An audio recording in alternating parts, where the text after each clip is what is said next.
moi, je pense maintenant une majorité des producteurs qui ont compris que ça avait un intérêt de mettre en commun leurs données. Donc je suis optimiste dans le sens où tous ces producteurs vont commencer à mettre en commun les données. On va commencer à faire des premiers projets de bases partagées et que l'ensemble des producteurs, voyant l'intérêt de ces bases partagées, va réussir à bouger progressivement. En réfléchissant autour de son expérience personnelle, que ça soit en tant d'ailleurs médecin ou en tant que patient, il est possible de réfléchir sur quelle donnée est véritablement utile. Et très souvent, malheureusement, c'est de la donnée non structurée, particulièrement compliquée à mettre en avant. Et c'est tout le propos aujourd'hui. Alors le potentiel scientifique, il est énorme. Alors moi j'y travaille. Alors globalement, comment est-ce qu'on peut rassembler des individus et des datas pour produire du sens médical en l'espèce. Dans les données, il y a énormément de choses et on peut faire du diagnostic, de la thérapeutique, du pronostic avec des algorithmes. La question est de savoir comment est-ce qu'on peut bâtir des modèles économiques qui soient favorables aux uns et aux autres. Et ça, c'est pas évident. Comment on peut permettre que cette donnée-là soit mieux redistribuée aux patients? Alors aujourd'hui, en fait, ce qu'on pense, c'est qu'avec la blockchain, donc, il y a un pouvoir de décentralisation, de création de confiance directement entre les sources de données, donc les patients, les associations de patients, les hôpitaux, les centres de recherche, les Gustave Roussy, etc.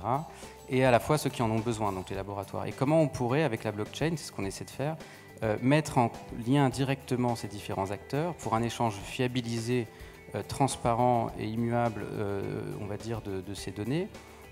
Et que cette valeur, comment on peut faire en sorte que cette valorisation de ces données-là puisse être mieux transmise aux patients qui les produisent et aussi aux professionnels de santé.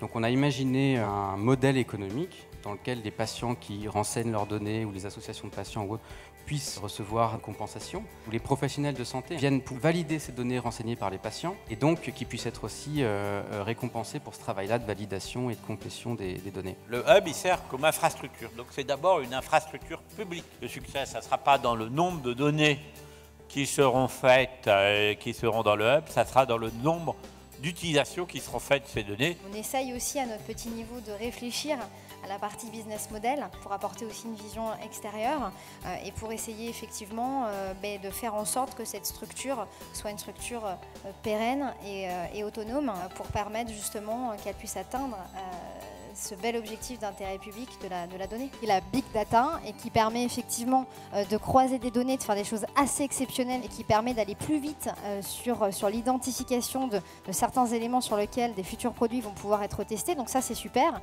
Et puis, il y a les algorithmes vraiment de data de précision. Et là, ça prend un temps monstrueux. C'est un vrai métier. Et aujourd'hui, moi, je me permets de le dire, c'est important. C'est aussi quelque chose en devenir.